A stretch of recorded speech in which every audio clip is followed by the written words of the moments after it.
Je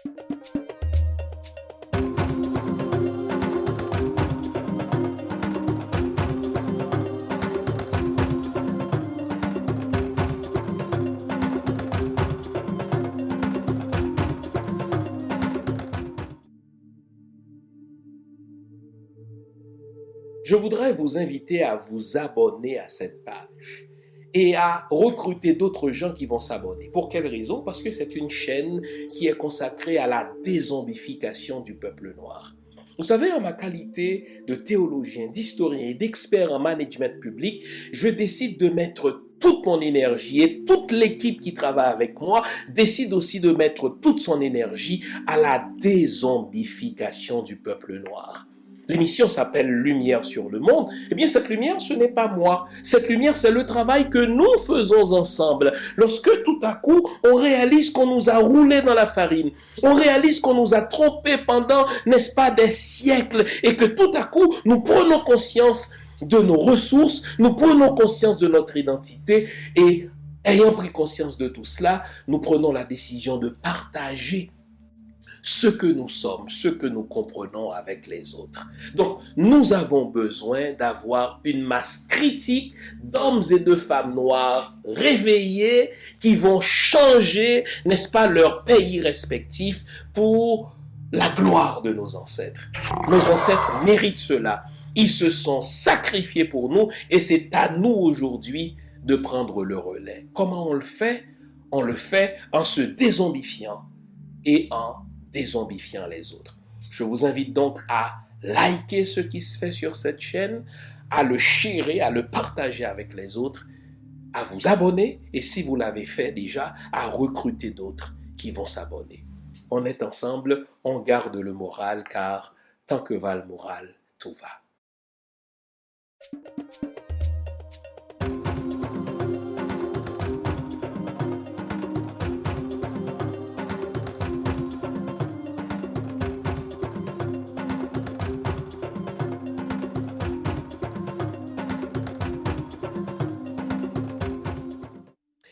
Bonjour mesdames, bonjour messieurs, bonjour le monde, bienvenue à cette autre édition de l'émission Lumière sur le monde. Comment allez-vous? J'espère que vous avez passé une bonne semaine.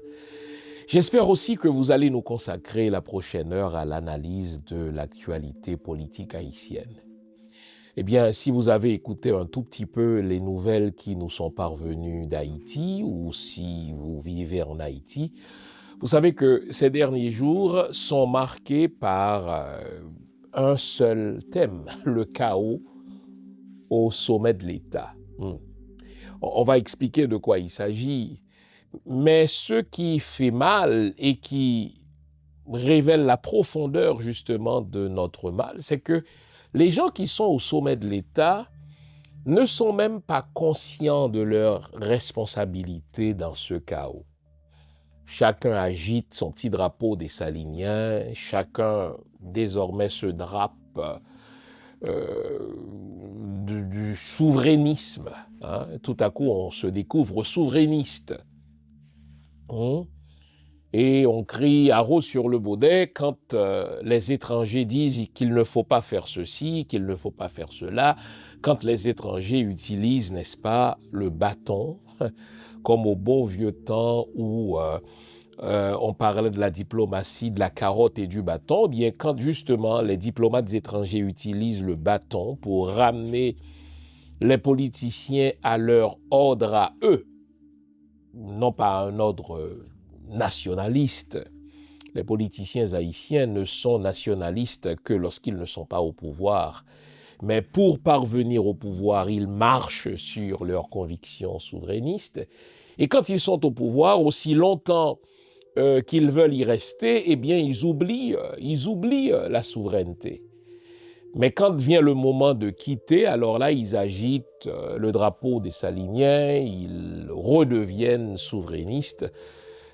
Moi, j'appelle ça des souverainistes à un sou, selon le titre de l'émission. Au fait, le mal, il est ailleurs. Le mal ne se trouve pas tant dans cette querelle de chapelle entre un premier ministre nommé qui est congédié par ceux qui l'ont nommé. Cela devrait pouvoir se résoudre facilement. En général, en administration publique, celui qui te nomme peut aussi te congédier, à charge pour toi de le poursuivre pour congédiement abusif ou tout ce que vous voulez, mais la question devrait se régler ainsi. Je vous ai nommé, je vous congédie. Bon. Au fait, le mal n'est pas là. Ce n'est pas une question de droit. Est-ce que le CPT a le droit de congédier le Premier ministre Alix Didier Fils-Aimé? La question n'est même pas est-ce que Didier Fils-Aimé a le droit de rester au pouvoir malgré le congédiement de son patron? Non. Au fait, personne ne se soucie du droit dans ce pays. Vous vous souvenez, il y a à peine une semaine, je vous disais que notre problème, c'est que nous ne disposons pas d'institutions médiatrices. Nous ne disposons pas d'institutions nationales qui puissent jouer le rôle de médiateur quand vient un conflit au sommet de l'État. Dans tout pays normal, or Haïti n'est pas un pays normal, c'est la Cour suprême. Chez nous, la Cour de cassation qui serait saisie de cette question et qui dirait le mot du droit. Mais vous notez que le CPT ne fait pas appel à la Cour de cassation. Alix Didier Fils-Aimé ne fait pas non plus appel à la Cour de cassation. La vérité, c'est que personne ne fait appel à une institution nationale. Pour quelle raison? La réponse est évidente. Parce que ceux qui sont au pouvoir n'ont pas reçu le pouvoir des nationaux. Vous vous souvenez, quand le CPT devait recevoir le pouvoir, il a dû se rendre à Washington, il a dû se rendre à Kingston pour rencontrer les représentants de la CARICOM qui travaillent, cela va sans dire, sous la férule de Washington. Et c'est d'abord à Kingston qu'ils ont reçu la confirmation de leur pouvoir et ils sont venus tout simplement l'exécuter, ce pouvoir, à Port-au-Prince. Et quel pouvoir? Donc, ce n'est pas une question de droit, ce n'est pas une question de constitution. Il n'y a jamais eu souveraineté dans cette affaire. Il n'a jamais été question de nationalisme. Il a été question, n'est-ce pas, d'écarter Ariel et de le remplacer pour se faire un petit peu de fric. Bon. Les 2 ans se sont écoulés sans que le CPT n'ait rien respecté de son propre accord.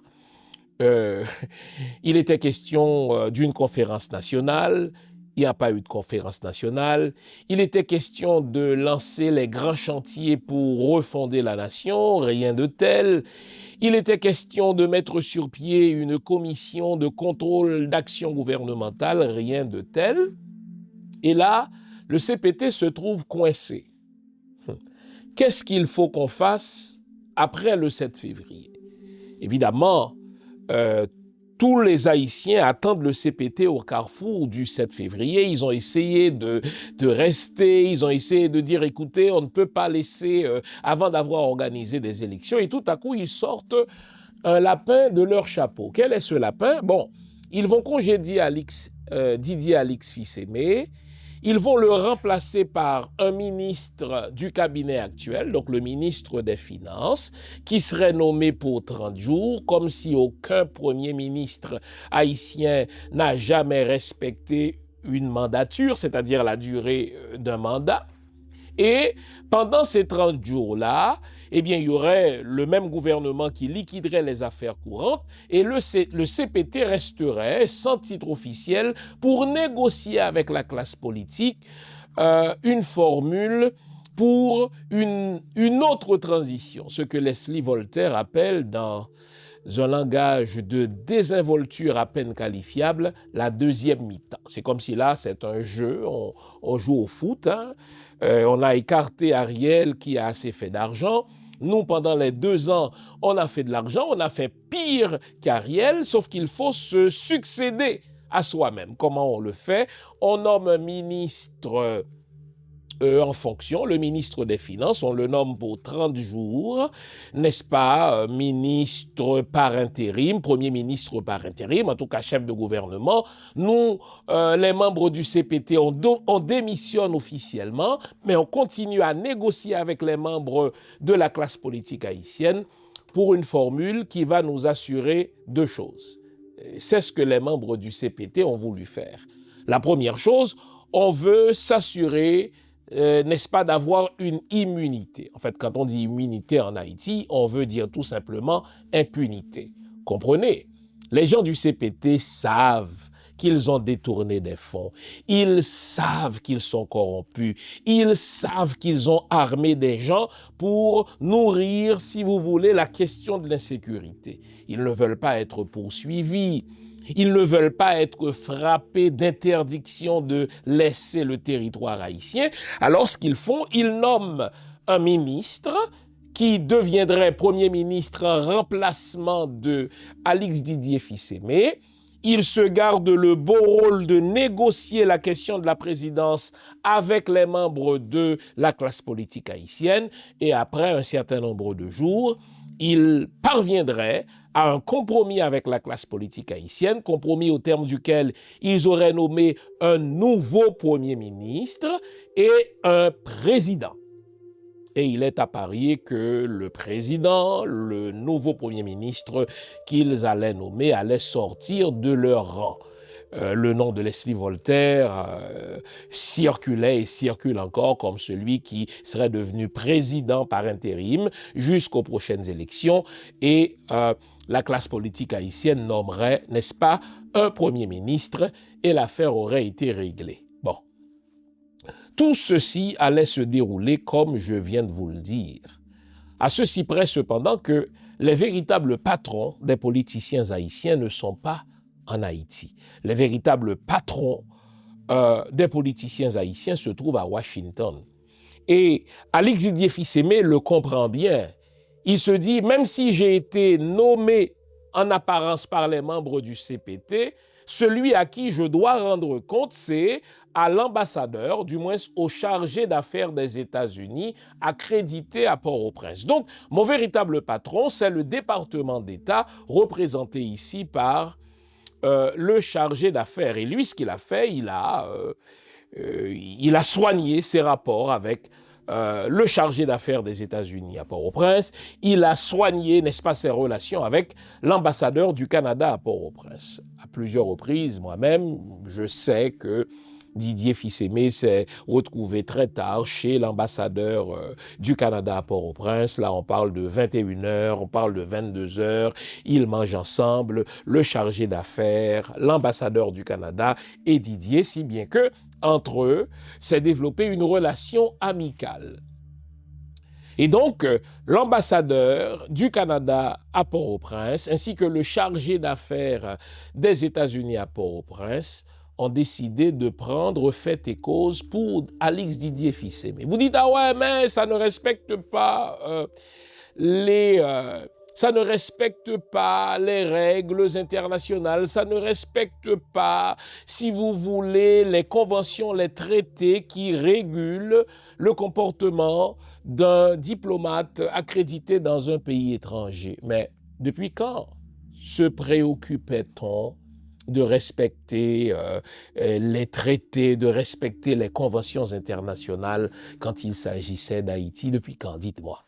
Vous nous l'avez demandé, nous avons le plaisir de vous apprendre que désormais, nos émissions, toutes nos émissions, sont disponibles avec des sous-titrages en 3 langues, en français, en anglais et en créole.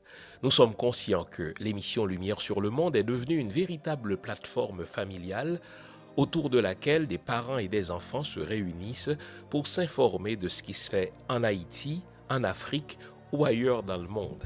Pour vous faciliter la vie, nos émissions sont désormais disponibles avec des sous-titrages en 3 langues, français, créole et anglais.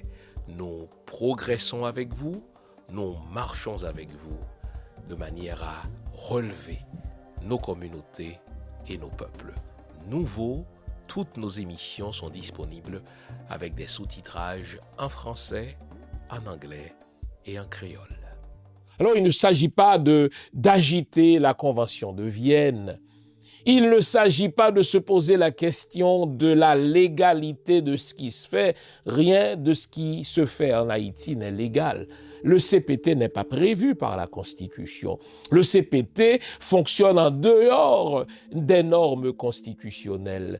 Eh bien, pourquoi demander, ou plutôt comment demander à des étrangers, des diplomates étrangers, de respecter des traités internationaux, de respecter des conventions, quand la manière dont on reçoit le pouvoir en Haïti ne respecte en vérité aucune convention internationale et aucune norme nationale. On est dans l'arbitraire en Haïti, cela ne date pas d'hier. Si on est dans l'arbitraire en Haïti, ce n'est pas seulement la faute des étrangers, c'est d'abord notre faute. Les politiciens haïtiens évoquent la loi quand ils ne sont pas au pouvoir. Ils évoquent la loi quand ça fait leur affaire. Mais dès que la loi se montre dans sa rigueur, eh bien, mais tout le monde passe à côté. Dites-moi, les membres du CPT viennent de passer 24 mois au pouvoir, ou à peu près. Quand est-ce qu'ils n'ont jamais évoqué la norme suprême? Quand est-ce qu'ils n'ont jamais évoqué la loi suprême, la constitution haïtienne? Jamais. Ils nomment des ambassadeurs en dehors des dispositions de la Constitution. Ils dépensent sans rendre des comptes, ben c'est anticonstitutionnel. Ils nomment, n'est-ce pas, un Premier ministre, non pas selon les prescrits de la Constitution. Et là, vient le temps pour les membres du CPT de se succéder à eux-mêmes.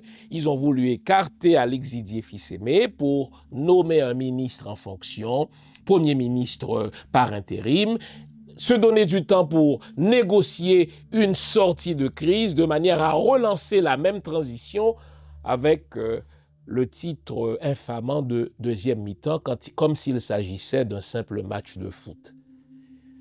Et donc, les véritables patrons, quand je dis ça, je n'en tire pas gloire, mais je fais montre de réalisme politique. On parle alors de réal politique. Quand les membres du CPT ont voulu, une fois de plus, se moquer de la population haïtienne, en se moquant au passage des étrangers accrédités à Port-au-Prince, eh bien, les véritables patrons ont dit basta. Et ils sortent donc la carte de la diplomatie, de la carotte et du bâton. On vous donne un petit peu de carotte quand vous êtes soumis, quand vous vous comportez comme des nègres serviles, et on sort le bâton quand vous voulez parler de Dessalines. Et là, ces jours-ci, parler de Dessalines devient répugnant. On ne s'attend pas à ce qu'un monsieur comme Leslie Voltaire nous sorte la carte de Dessalines. On va rappeler des gestes anti-dessaliniens que ce Leslie Voltaire a posés. On ne s'attend pas à ce qu'un monsieur comme Fritz Alphonse Jean nous sorte la carte de la souveraineté. Fritz Alphonse Jean qui a été justement recevoir le pouvoir des mains des étrangers, des personnalités éminentes, n'est-ce pas, de la CARICOM qui siègent à Kingston. Donc, en sorte que ces souverainistes à un sou, on en a soupé. Le mal, il est ailleurs, les amis. Le mal ne se trouve pas tant dans cette guerre de chapelle entre un Premier ministre qui est nommé par un CPT et qui est licencié par ce CPT et qui refuse de partir.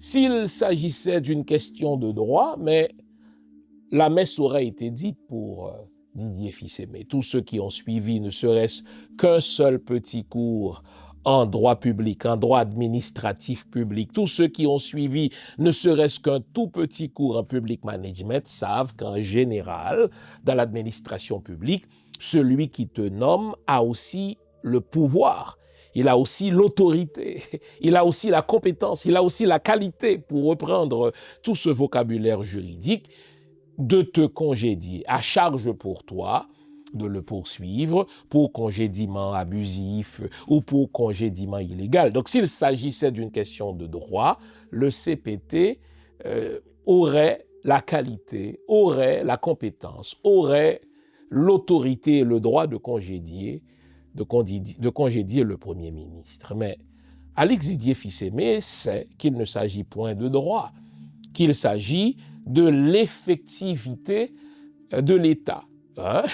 C'est-à-dire qui dispose des ressources véritables de l'État? Qui est-ce qui peut commander encore, si vous voulez, les forces répressives de l'État? Bon, la police, même si elle est numériquement insuffisante, obéit encore aux ordres d'Alix Didier Fils-Aimé. Et donc, le CPT a beau agiter une lettre de congédiement pour Alix Didier Fils-Aimé, mais la lettre n'est même pas publiée dans les colonnes du journal officiel de l'État. Encore une fois, on peut congédier un Premier ministre sans que ce congédiement n'apparaisse dans les colonnes du Moniteur. La question n'est pas là. La véritable question, c'est est-ce que le CPT dispose des moyens de ses prétentions?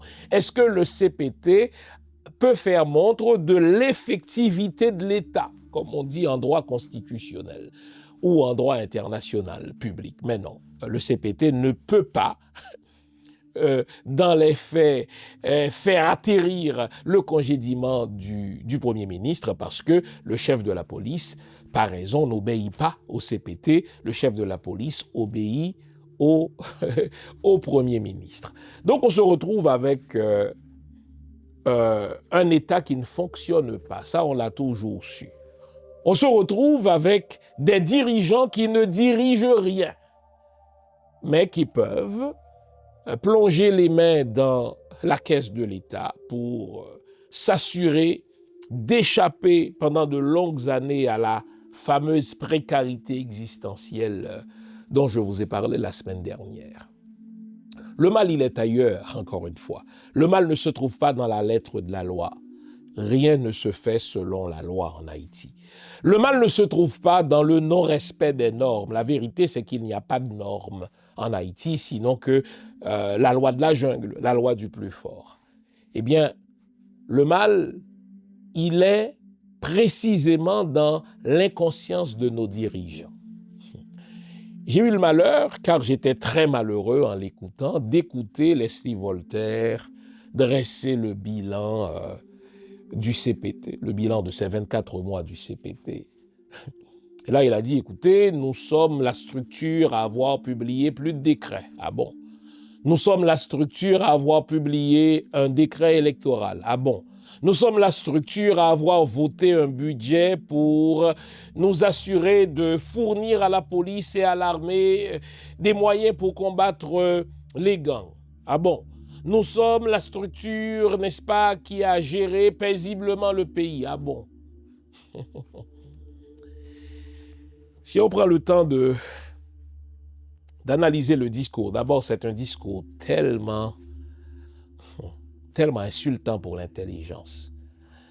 Leslie Voltaire, c'est un homme qui était perçu dans la communauté haïtienne comme un gentleman, comme un homme sérieux, un homme honnête, un homme de gauche, la fameuse gauche caviar, pour parler comme les politiciens français. Mais on a réalisé que Leslie Voltaire, tout comme les autres politiciens haïtiens, n'a qu'un seul souci: échapper à la précarité existentielle. On lui a offert sur un plateau les ressources de l'État. Il en a profité pour mettre à l'abri sa famille, à l'abri des besoins, du primum vivere. Il en a profité pour se mettre à l'abri lui-même de toute précarité existentielle. Au diable les principes, au diable les normes. Et pour l'instant, le seul souci du CPT, c'est de ne pas être poursuivi après le 7 février. Au fait, toutes les négociations qui sont en train de s'engager tournent autour de 2 points. Messieurs, on veut l'immunité. Leslie Voltaire ne veut pas être poursuivi après le 7 février pour corruption, pour détournement de fonds, Fritz, Alphonse Jean, enfin tous ces voleurs du CPT, ils n'ont qu'une crainte: Et si la structure qui nous remplaçait nous poursuivait au lendemain du 7 février pour détournement de fonds, et si la structure qui nous remplaçait nous frappait d'une interdiction de départ. Alors, les membres du CPT négocient, comme le diable dans le bénitier, un je ne sais quoi, une sortie de crise qui leur garantirait l'immunité, entendons dans le langage haïtien, l'impunité. Et le deuxième point, n'est-ce pas à l'ordre du jour dans les négociations, c'est comment rester au pouvoir sans être au pouvoir en apparence. Et je vous ai déjà dit ce que les membres du CPT allaient sortir de leur lapin, de leur chapeau, enfin le lapin qu'ils allaient sortir de leur chapeau, c'est de nommer le ministre des Finances actuel comme Premier ministre par intérim pendant 30 jours.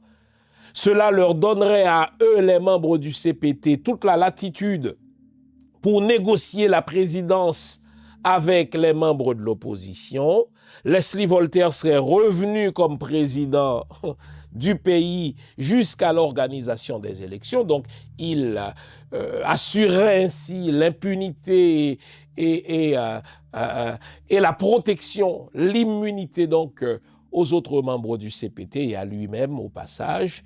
Et il s'assurait donc qu'au 7 février, il placerait un petit ami comme président. Voilà les amis, en quoi on se retrouve. Et puisque les véritables patrons sont dans les ambassades, ils ont clairement vu le jeu des membres du CPT. Ils ont dit basta. Ils ont donc sorti la carotte pendant un premier temps. Si vous congédiez Leslie Voltaire, on risque de se fâcher. Et puisque les membres du CPT ont voulu jouer la carte de la souveraineté, moi je les appelle les souverainistes à un sou, eh bien les véritables patrons ont sorti alors le bâton. Ils ont sanctionné les membres du CPT, ils ont coupé leur visa, on les menace de fermer leur compte aux États-Unis ou de couper le visa de leurs enfants qui étudient en terre étrangère ou de leurs femmes qui voyagent. Voilà les amis. Donc, n'évoquons pas la question de la souveraineté. Haïti a perdu par la faute des politiciens haïtiens sa souveraineté. Nous ne nous dirigeons pas. Nous avons nous avons renoncé à notre souveraineté et les étrangers qui sont en Haïti le savent bien, ils nous dirigent en se servant du bâton de la coupure de visa. Donc, quand Leslie Voltaire, quand Fritz Alphonse Jean, quand Smith Augustin nous parlent de souveraineté, ils se foutent de notre gueule. Ça, c'est tout simplement des discours à consommation locale, car ces gens-là ont reçu le pouvoir, non pas d'une institution nationale, non pas des nationaux haïtiens, ils ont reçu le pouvoir des étrangers. Il est donc tout à fait normal que ce soit des étrangers qui leur dictent les règles. Alors, une longue introduction.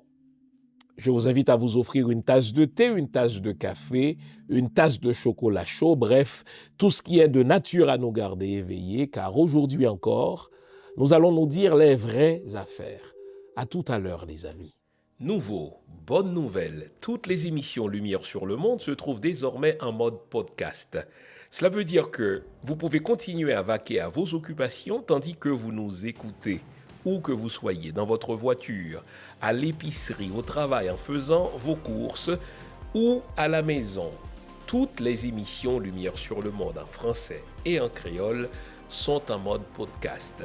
Vous les trouverez sur Apple Podcast, Spotify, Podcast Index, Google Podcast, Amazon Music, Stitcher et les autres. Nous sommes partout en mode podcast. Il n'en tient qu'à vous. Nouveau, bonne nouvelle, Lumière sur le Monde est en podcast.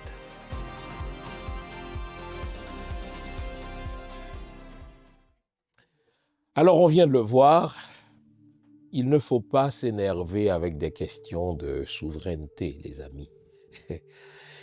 La souveraineté, c'est une question, ou plutôt c'est une notion abstraite. Quand on veut être souverain, mais on se comporte comme un souverain. Quand l'État d'un certain pays veut parler de souveraineté, il doit se comporter comme souverain. L'État doit se donner des institutions. D'ailleurs, on ne peut penser à l'État sans penser à l'institution ou à des institutions. L'État doit se donner des moyens pour résoudre lui-même ses problèmes, d'autant qu'il ne s'agit pas là de problèmes complexes, il s'agit de problèmes relativement simples. Comment nommer un Premier ministre? Comment le congédier? Le Premier ministre, c'est une émanation du CPT. Le CPT devrait pouvoir congédier le Premier ministre. Et là, ils disent, écoutez, nous le congédions parce que il est incompétent, mais c'était écrit dans le ciel que Alexis Dié-Fissémé n'allait rien régler à la tête du pouvoir. Mais le CPT n'est pas plus compétent. J'entendais avec tristesse ce bilan de Leslie Voltaire qui disait, écoutez, nous, au sein du CPT, notre seule responsabilité, c'est une responsabilité de direction. Nous sommes là pour passer des ordres. Nous avons passé instruction au Premier ministre de résoudre le problème d'insécurité. Nous avons donné les moyens à la police pour résoudre le problème. Donc nous, on n'a rien à se reprocher. Hein. On a tout fait, on a passé des ordres, vraiment. Donc quand vous avez des gens qui n'assument aucune part de responsabilité dans ce chaos dans lequel Haïti se trouve, alors, les amis, qu'avons-nous encore besoin de parler de souveraineté? Nous avons perdu par nous-mêmes notre souveraineté. Des questions aussi souveraines, des questions aussi régaliennes que l'organisation des élections, nous ne pouvons même pas les régler par nous-mêmes. Nous allons négocier en catimini avec le Mexique l'impression des bulletins de vote et croyez-moi, il y aura de la surfacturation, croyez-moi, il y aura de la magouille. On veut rester au pouvoir malgré le fait qu'on n'a pas produit les résultats attendus. Et donc, je vous dis, le 7 février va se passer comme un jour normal. Il n'y aura rien de nouveau. Le CPT va tomber de lui-même et Alix Fissémé va avoir toutes les commandes. Il va y avoir une nouvelle cour, c'est-à-dire avec des flatteurs habituels, avec les courtisans, les courtisanes habituelles, et Didier va tenter d'aller chercher une légitimité populaire en achetant l'assentiment des gens avec les ressources de l'État. On voit qu'il le fait déjà. Didier dépense énormément de l'argent dans les médias. Il dépense énormément de l'argent de l'État, j'entends, auprès des gens de la classe politique haïtienne pour qu'on le soutienne. Et l'ambassade du Canada et l'ambassade des États-Unis à Port-au-Prince le soutiennent. Didier va nous refaire à l'envers le coup d'Ariel Henry. Donc, voyez comment, puisqu'on ne tire pas des leçons de nos erreurs, puisqu'on n'apprend pas de nos erreurs, on reproduit les mêmes comportements parce que les motivations sont les mêmes. Pourquoi entre-t-on en politique en Haïti? Pourquoi cherche-t-on le pouvoir en Haïti? Pour une seule raison, je vous en ai parlé la semaine dernière, pour échapper à la précarité existentielle. Les membres du CPT, pendant les 10 prochaines années, seront à l'abri de toute précarité. Comparez, il y a quelqu'un j'ai un ami là qui enseigne au Brooklyn College que j'ai déjà reçu à mon émission du dimanche, il est sociologue. Il développe ce qu'on appelle la théorie du ventre. Il dit en Haïti, les gens sont motivés uniquement à prendre le pouvoir pour des questions de précarité. Et il en veut pour preuve les photos des gens avant d'être parvenus au pouvoir et leurs photos pendant et après le pouvoir. Et là, dernièrement, il m'a envoyé une photo de Leslie Voltaire. Leslie Voltaire qui allait recevoir l'investiture présidentielle, était devenu la risée de la nation. On le voyait avec son costume qui lui parvenait, bon Dieu, à la cheville. Et quelques mois après, mais ce n'est plus le même homme. Pourquoi? Mais parce que l'homme n'est plus dans une situation de précarité existentielle. Ce qu'il a démontré là, dans le cas de Leslie Voltaire, est aussi vrai pour Edgar Leblanc, c'est aussi vrai pour Fritz Alphonse Jean. Voyez-vous? Donc, on entre au pouvoir en Haïti pour échapper à la précarité existentielle, pour avoir de quoi manger, pour le dire plus simplement. Et donc, maintenant que les gens du CPT sont à l'abri de la précarité existentielle, mais ils estiment qu'ils ont atteint leur but. Des buts mesquins, des buts très personnels, des buts très égoïstes, mais on s'en fout.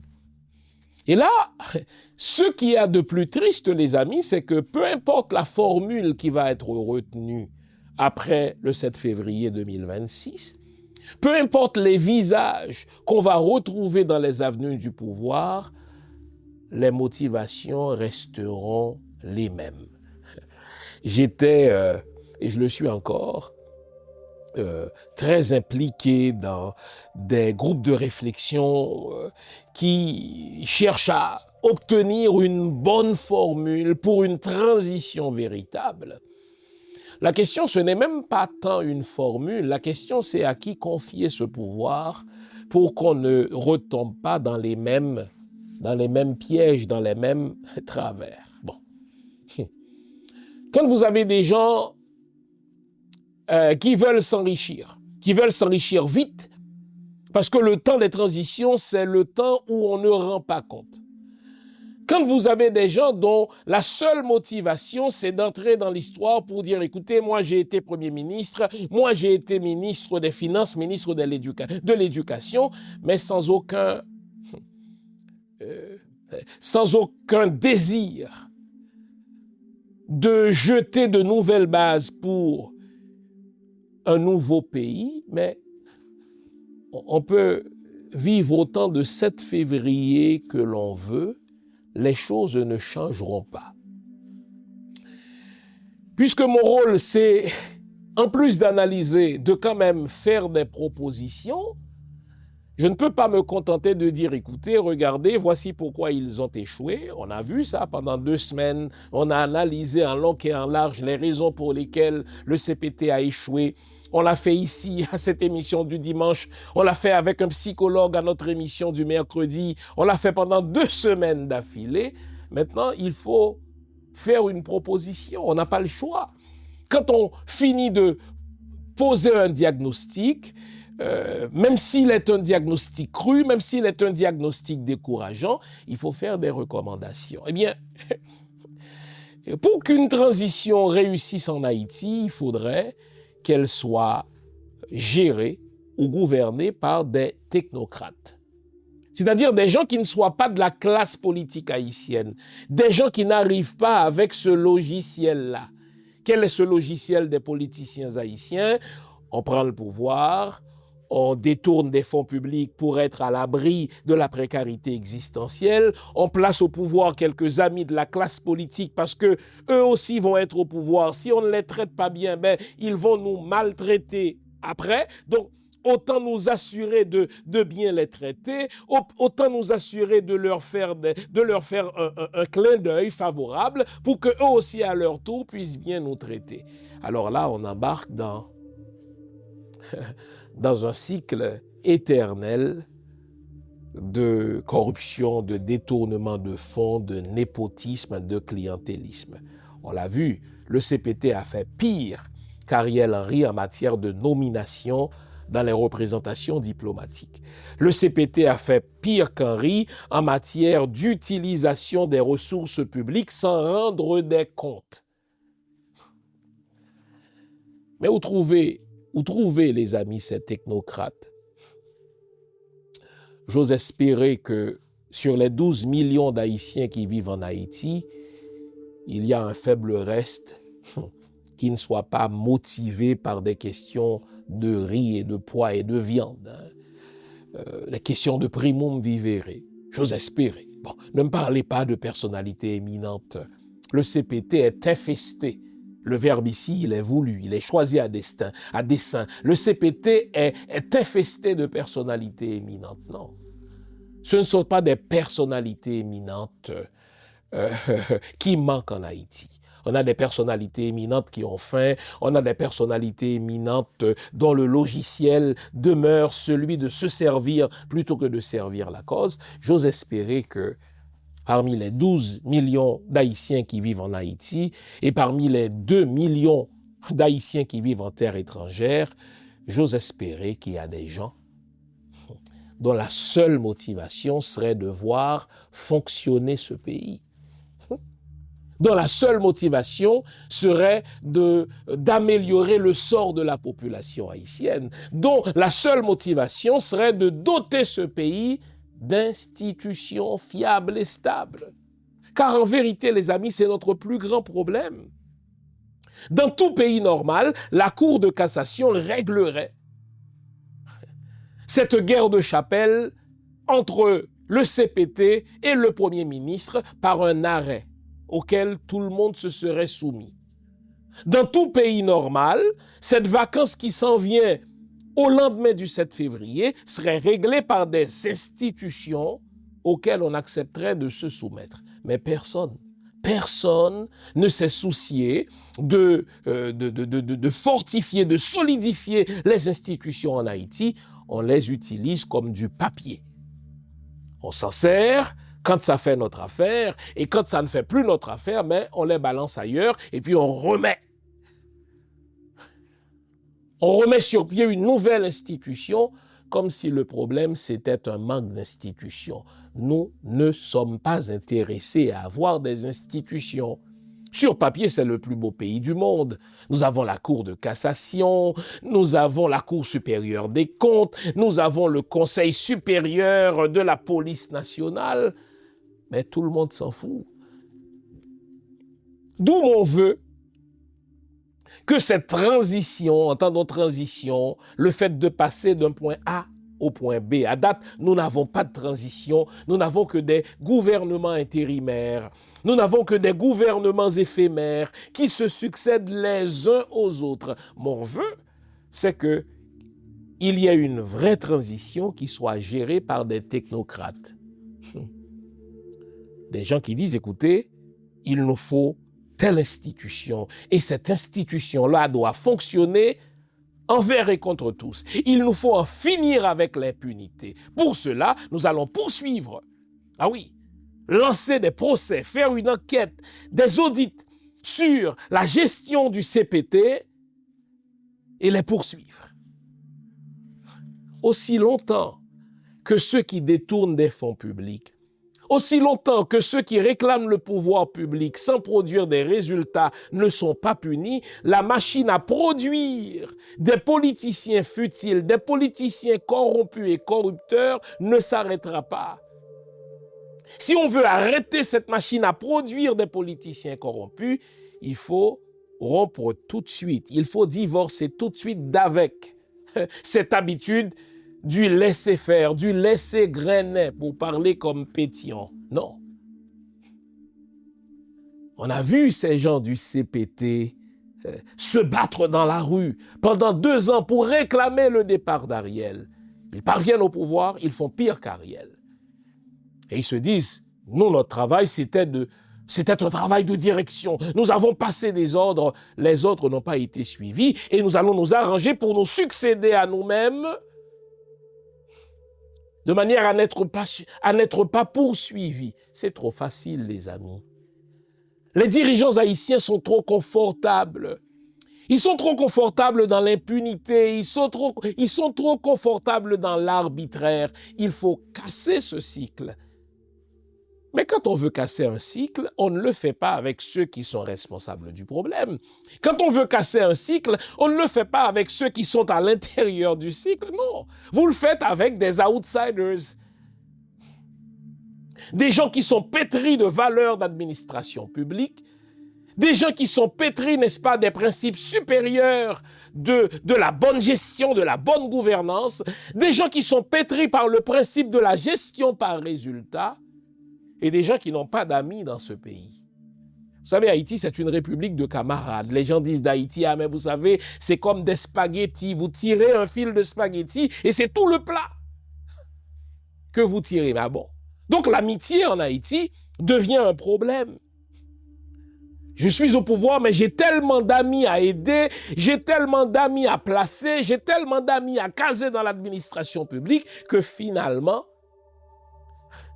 je me retrouve malgré moi complice de détournement de fonds, je me retrouve malgré moi complice de clientélisme, je me retrouve malgré moi complice de népotisme. Il faut des outsiders, il faut des gens qui viennent d'en dehors de la boîte. Il faut des gens qui règlent le problème d'Haïti sans état d'âme. C'est pas compliqué, les amis. Les problèmes ne sont pas compliqués, c'est la volonté qui manque. Les problèmes ne sont pas compliqués, mais aussi longtemps qu'on se sert des mêmes joueurs, de ceux qui ont bénéficié jusque-là du système, mais on ne changera pas le système. Le 7 février, malheureusement, va se passer comme un jour ordinaire. Alexis Défissémé va rester au pouvoir. Il va continuer à utiliser les ressources pour s'acheter une légitimité. Il va probablement refaire son gouvernement, y placer de nouveaux visages, de nouvelles têtes, pour que tous puissent goûter, n'est-ce pas, un petit morceau du gâteau, et il va voguer vers l'automne prochain où on est censé nous organiser des élections. Mais des élections selon les principes de la négraille, c'est-à-dire les ambassades vont soigner, vont choisir, vont bien nous packager un certain candidat qu'ils vont nous entrer dans la gorge comme étant le président élu du peuple. Et là, le cycle va recommencer. Il faut qu'on arrête ça. Comment on parvient à faire ça? On en parle après la pause que voici. Ce sera le dernier mot de l'émission. À tout à l'heure.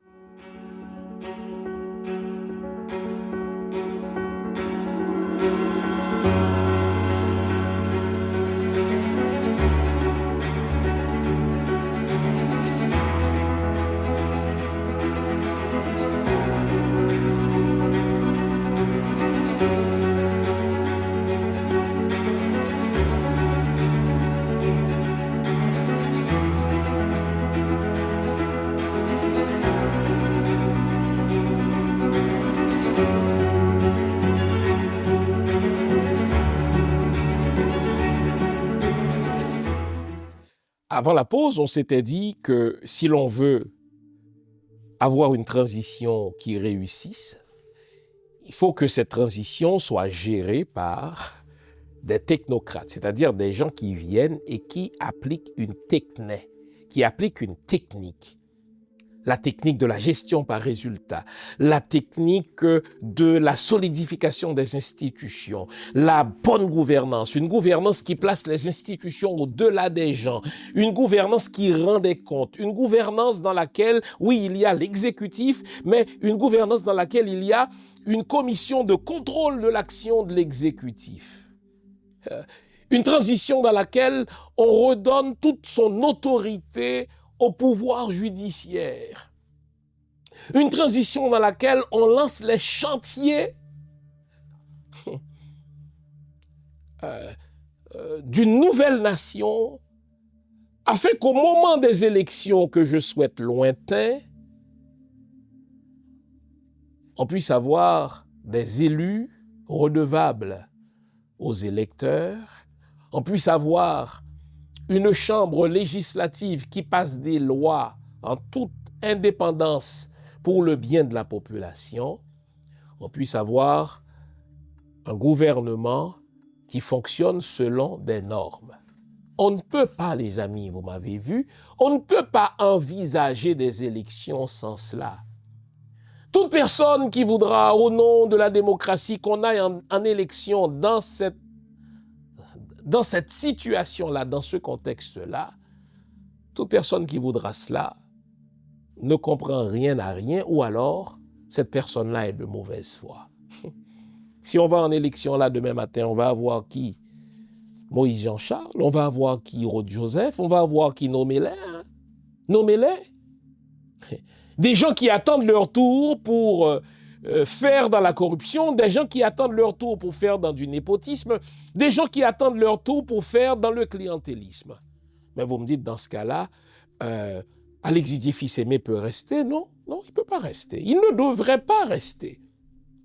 Mais pour le faire partir, il faut comprendre comment fonctionne le rapport de force en Haïti. Bon. Vous allez voir, pendant les prochains jours, il y aura quelques manifestations antigouvernementales, v'lez pas v'lez, faut l'aller, etc. Mais très rapidement, Didier va en venir à bout en distribuant l'argent du peuple. Il va en venir à bout, n'est-ce pas, en demandant à la police d'aller lancer des gaz lacrymogènes. Il va en venir à bout en recomposant le gouvernement, c'est-à-dire en y introduisant de nouvelles figures, de nouveaux visages qui vont venir des mêmes partis politiques qui ne cherchent qu'à s'enrichir pendant la période de transition. Donc il faudrait faire en sorte que ce rapport de force joue en faveur de ces technocrates-là. C'est difficile, mais ce n'est pas impossible. Nous devons donc investir les médias. Nous devons, n'est-ce pas, investir les rues pour que cette transition soit vraiment la dernière. Il faut se donner une véritable feuille de route, mais avec les moyens de punir, de congédier, de licencier ceux qui promettent de suivre cette feuille de route et qui la foulent aux pieds sitôt qu'ils parviennent au pouvoir. Même si le contexte est décourageant, même si le contexte est déprimant, je refuse de croire que parmi les 14 millions d'Haïtiens que nous sommes, il n'y a pas un faible reste qui comprennent les principes de l'administration publique, qui comprennent les principes, n'est-ce pas, d'un état de droit, qui comprennent les principes d'une transition véritable et qui disent que cette transition doit être la dernière. Vous me connaissez, je suis du genre à voir le verre à moitié plein. Je constate le vide. Oui. Mais que le CPT ne soit plus là au-delà du 7 février, c'est une bonne chose. Bien sûr, vous me direz, on aura perdu 2 ans. Bien sûr, vous me direz, n'est-ce pas, ça a été une autre occasion ratée. Fine. On n'a pas construit Rome en un jour, selon le vieil adage. Des nations beaucoup plus vieilles que nous, des nations qui sont plus avancées que nous, ont connu ces moments de péripéties. Il est dans l'histoire des nations qu'elles se cherchent jusqu'à ce qu'elles trouvent la voie qui leur convienne. Eh bien, nous aussi, peuple haïtien, nous avons le droit de chercher la voie qui nous convienne. Nous avons essayé la formule collégiale du CPT, ça a été un échec retentissant. Les tuteurs d'Haïti disent, nous, on veut avoir des élections, mais c'est ce qu'ils disent. Nous ne sommes pas obligés de les écouter. Avoir des élections, n'est-ce pas, dans 6 mois, c'est la formule parfaite pour reproduire les mêmes échecs d'antan. Mais comment avoir une transition qui en soit une véritable? Mais il faut faire cette transition avec des gens dont le logiciel, dont le schème de pensée ne soit pas celui du politicien traditionnel. Quelqu'un qui dit, moi j'entre ici avec une mission claire. J'embarque ici avec un énoncé de mission claire. J'embarque ici avec un plan clair, une feuille de route claire, et je veux justement qu'on me regarde aller, qu'on me juge sur les résultats. Premier résultat attendu, on va régler ce foutu problème de gangstérisme. C'est pas compliqué, contrairement à ce qu'on dit. Ces armes ne sont pas fabriquées en Haïti, elles entrent par nos ports, elles entrent par nos frontières. Bien, est-ce qu'on peut les surveiller? Ces gens qui continuent à nous terroriser ne fabriquent pas leurs munitions. Mais si on contrôle nos entrées, alors les munitions n'entreront plus. On sait où ils se trouvent, les barbecues de ce monde, les ISO. Est-ce qu'on peut les neutraliser? Si on en neutralise 2 ou 3, les autres vont se rendre. Et le problème de sécurité, une fois réglé, ou alors concomitamment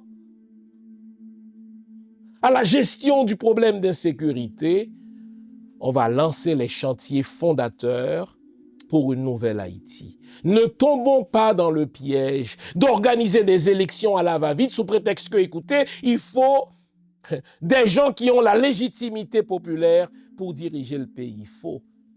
Faux, archi faux. Des élections demain matin, des élections dans 6 mois, c'est la formule parfaite pour reproduire les mêmes comportements de népotisme, pour reproduire les mêmes comportements de corruption, pour reproduire les mêmes comportements d'enrichissement illicite. Prenons le temps d'organiser une transition avec des technocrates, des gens qui sont à l'abri de la précarité existentielle. Des gens qui savent comment fonctionne, n'est-ce pas, l'administration publique. Des gens qui reconnaissent les bienfaits d'un état de droit. Et surtout des gens qui n'ont pas d'amis dans le système et qui chercheront à les protéger dès qu'ils parviendront au pouvoir, au motif que eux aussi devront être protégés lorsqu'ils perdront le pouvoir. C'est ça, les amis. Le cycle pathologique, c'est ça les amis, le cycle infernal qui nous empêche de régler les problèmes de ce pays. Une petite superficie de 27 000 km² et vous êtes en train de me dire qu'on ne peut pas gérer ça. Une petite population de 12 millions d'habitants, vous êtes en train de me dire qu'on ne peut pas gérer ça. Mais voyons les amis, mais voyons. On ne sait pas donner les bonnes institutions, on ne sait pas donner les bonnes personnes, on ne sait pas donner les bons dirigeants. Voilà notre problème. La situation d'Haïti n'est pas plus complexe que notre pays, les amis. C'est le manque de volonté, c'est la motivation de nos dirigeants qui n'est pas pure. Alors remplaçons ces dirigeants par des gens qui ont un autre logiciel. Remplaçons ces dirigeants par des gens qui ont des motivations nobles. Remplaçons ces dirigeants par des gens qui parviennent au pouvoir, non pas pour se servir, mais pour servir le plus grand nombre. Quand on est initié, ce qui est convoqué, c'est à la fois l'aspect symbolique, mais aussi l'invisible. Donc c'est difficile pour moi de vous raconter. Par contre, ce que je peux dire, c'est que les initiations dans le vaudou, elles ont toujours un lien avec le fait de se perfectionner soi-même et de travailler avec les éléments de la nature visibles et invisibles. Quand on parle de vaudou et qu'on vous pose la question, quelle est la définition que vous donnez du vaudou? Alors, ma définition, qui est assez personnelle, elle consiste à dire que déjà, pour moi, ça n'est pas une religion. Parce que j'ai cette phrase qui me vient en tête, qui m'a beaucoup marquée, qui était de dire « Le vaudou, je n'y crois pas, mais ça existe. Croire, c'est la relation verticale entre soi et son Dieu, quel qu'il soit. C'est la religion, la croyance, la foi. Et ça existe, c'est cette relation au monde, cette relation en système, à la nature, aux ancêtres et à l'invisible. Donc pour moi, la définition du vaudou, finalement, c'est une vision du monde intégrée. Pour vous aider à vous défaire de tous les mensonges qu'on vous a débités au sujet du vaudou, je vous propose une trilogie fondamentale. Vaudou, je me souviens, et si les lois n'étaient pas les diables, et enfin, Vaudou 101, une spiritualité moderne sans sorcellerie. Ces 3 livres sont disponibles sur mon site web www.jeanfils-aimé.com ou sur amazon.ca. Une trilogie à lire et à avoir dans sa bibliothèque personnelle ou familiale.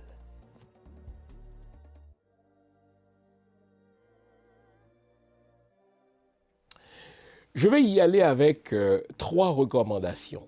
La première, composons une feuille de route claire. qu'est-ce qu'il faut faire pendant une véritable transition? Qu'est-ce qu'il faut faire?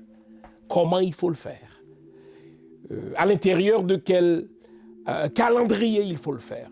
Mais voilà, il faut définir la feuille de route. Mais vous me direz, ouais, Montana a déjà fait ça, fine. Encore une fois, on peut avoir essayé, échoué, réessayé, échoué. À un moment donné, il faut comprendre pourquoi on a échoué et recommencer autrement. Donc, on se donne une feuille de route claire. Une transition, c'est 1, 2, 3, 4, 5 choses à faire. Très bien. Une fois qu'on aura écrit cette feuille de route, la deuxième chose à faire, définir le profil de ceux et celles qui doivent exécuter cette feuille de route. On va avoir un gouvernement exécutif, on va avoir une commission de contrôle de l'action gouvernementale qui entreront en fonction en même temps. Autrement, on va nous refaire à l'envers le coup du CPT. Si on installe d'abord les gens de l'exécutif en espérant que les mêmes gens de l'exécutif vont nommer une commission qui viendra les contrôler, mais on se sera trompé une deuxième fois. On a appris de l'expérience du CPT. Donc, une feuille de route claire. Voici les chantiers qu'on doit lancer. Voici les procès qu'on doit instruire. Voici les institutions qu'on doit réformer. Voici comment il faut procéder au Conseil national, au Conseil, à la conférence nationale. Vous voyez, une feuille de route claire. 2, on définit le profil de ceux et celles qui doivent être dans le gouvernement et dans la commission de contrôle de l'action gouvernementale pendant la transition. Il faut définir le profil. Vous notez que il y avait un règlement qui avait prévu que ceux qui parviendraient au pouvoir pendant la transition devraient déclarer leur patrimoine à l'entrée et déclarer leur patrimoine à la sortie pour s'assurer qu'il n'y a pas d'enrichissement indu, qu'il n'y a pas d'enrichissement illicite. Il est à parier que les gens du CPT ne le feront pas. Pourquoi? Parce qu'ils ont tous volé. Or, si on avait une commission de l'action gouvernementale, la commission de l'action gouvernementale verrait à ce que ces gens-là rendent compte. Montrent leur patrimoine à l'entrée et montrent leur patrimoine à la sortie. Donc, il faut définir le profil de ceux et celles qui doivent faire partie de cette première et vraie transition dans l'histoire politique de ce pays. Donc, 1, on écrit la feuille de route, on prend le temps de le faire. On n'a pas besoin de réinventer la roue. Il y a de bonnes idées qui circulent déjà. Il y a de bonnes idées qu'on peut retrouver dans la feuille de route du Montana. Il y a même de bonnes idées, ne soyez pas étonnés, dans l'accord du 4 avril qui a conduit au pouvoir les membres du CPT. On regarde cela de près, on en fait une mise à jour. On définit ce qui n'a pas été fait jusque-là, le profil de ceux et celles qui doivent siéger comme membres de l'exécutif, donc attendons, comme membres du gouvernement et membres de l'action, de la commission de l'action, de la commission du contrôle de l'action gouvernementale. Et 3, je vous avais promis 3 recommandations. 3, Didier ne laissera pas le pouvoir par lui-même parce que le pouvoir, c'est une drogue. Didier ne laissera pas le pouvoir par lui-même parce que il devra rendre des comptes lui aussi. Et contrairement à ce qui se fait jusque-là, d'aller voir des tuteurs à Washington, d'aller voir des tuteurs, n'est-ce pas, à Ottawa, on va manifester dans la rue pour réclamer le départ de Didier, mais cette fois-ci avec une alternative claire. Voici le plan, voici qui on prévoit comme technocrate pour régler la question de la transition une fois pour toutes. Et si on chauffe la rue, comme on dit chez nous, si on manifeste tous les jours sans avoir peur, la fameuse coupure des visas, eh bien Didier partira. Car on le sait, ce n'est pas Didier qui va organiser des élections. Didier, en tant que Premier ministre, ne pourra pas convoquer le peuple en ses comices. Vous voyez ? des recommandations en 3 points. On écrit un plan, on écrit une feuille de route. En général, on fait ça déjà. On n'a qu'à faire une mise à jour de ce qui existe déjà. On définit le profil de ces technocrates qu'on doit retrouver à la tête de l'État, que ce soit comme président, que ce soit comme premier ministre, que ce soit comme membre du gouvernement, donc l'exécutif. On définit le profil de ceux que l'on doit retrouver au sein de la commission de contrôle de l'action gouvernementale. Et on fait autrement. On ne va pas aller voir la CARICOM, on ne va pas aller voir Washington ou Ottawa. On va manifester, on va chauffer la rue, comme on dit, pour que Didier parte. Et qu'enfin commence une véritable transition. Chers amis, la route nous paraît longue quand on la regarde en tant qu'individu. Mais quand on replace les combats du peuple haïtien dans la ligne des temps des peuples, eh bien, mais c'est très court, hein? C'est très court. Il n'y a pas lieu de se décourager. J'aime à rappeler en tant qu'historien, les Français se sont débarrassés d'un roi, n'est-ce pas, en juillet 1789. Ils ont proclamé la République. Mais très rapidement, n'est-ce pas, la République n'a pas tenu, puisque par le consulat, un certain Bonaparte est revenu, qui s'est comporté littéralement comme un roi avec le titre de l'empereur. On a chassé, n'est-ce pas, Napoléon, et on est revenu quoi? Mais à la royauté avec les Bourbons. De 1789 à nos jours, la France a essayé au moins 5 formules. La France en est à sa 5e République. Et il y a des politiciens qui réclament une 6e République parce que, eh bien, la 5e République est en train de s'effondrer. Alors, qui va dire aux Français qu'ils n'ont pas le droit d'essayer? On oublie que les États-Unis d'Amérique, même après leur proclamation de l'indépendance, ils ont eu la plus sanglante guerre civile de tous les temps. Et pourtant, aujourd'hui, ils se targuent d'être une démocratie. Donald Trump nous révèle les failles de cette vieille république. Autant dire, les amis, que les peuples ont le droit de chercher leur chemin. Ils ont le droit d'essayer, ils ont le droit de se tromper. Mais on n'a pas le droit d'abandonner la lutte sous prétexte qu'on a échoué trop souvent. Je refuse d'abandonner, je refuse de me laisser aller au découragement sous prétexte qu'on a essayé tant de fois que désormais il faut laisser les étrangers faire à notre place. Non. Vous pouvez être sûr d'une chose. Si Alix Didier Fils-Aimé était aussi bon pour la population haïtienne, si Alix Didier Fils-Aimé était aussi bon pour l'agenda national haïtien, faites-moi confiance, ce n'est pas le chargé d'affaires américain, ce n'est pas l'ambassadeur du Canada qui le dirait. Au contraire, il prendrait position contre lui. Alors, comment je sais qu'Alix Fils-Aimé n'est pas bon pour le peuple? Parce que, simplement, l'ambassadeur des États-Unis à Port-au-Prince et l'ambassadeur du Canada à Port-au-Prince le veulent. Est-ce qu'on a le droit d'avoir notre propre formule? Oui. Est-ce qu'on le fera sans tenir compte des menaces du blanc? Bien sûr. Est-ce qu'on le fera sans aller voir le blanc? C'est ce qu'il faut faire. Si on veut commencer à récupérer une partie de notre souveraineté, nous devons faire nos choses nous-mêmes. Et faites-moi confiance, ce n'est pas le chargé d'affaires américain, ni l'ambassadeur du Canada à Port-au-Prince qui vont nous empêcher, vous et moi, de penser, de concocter, de composer une feuille de route, de définir le profil de ceux et celles qui doivent occuper les avenues du pouvoir pendant cette transition et de manifester dans les rues pour réclamer le départ de Didier. 3 recommandations en 3 temps. Didier restera sûrement quelques semaines encore, il va continuer à corrompre, il va utiliser les ressources du peuple pour acheter le peuple, mais Didier ne pourra pas rester longtemps parce que sa seule légitimité lui vient de l'ambassade des États-Unis et de l'ambassade du Canada. Les amis, j'espère vous avoir été utile. On continue de se battre, hein? Il faut continuer à se battre. Le 7 février, ce n'était pas une date fatidique à laquelle il fallait tout réussir ou mourir, non. Le 7 février, c'est une date symbolique qu'on s'est donnée, voilà 40 ans, 86. Si tout ne s'est pas réglé au 7 février, on se crache dans les mains et on recommence. C'est ce qu'il faut faire, c'est ce que font les peuples qui réussissent. On garde le moral, les amis, car tant que va le moral, tout va. On continue la lutte.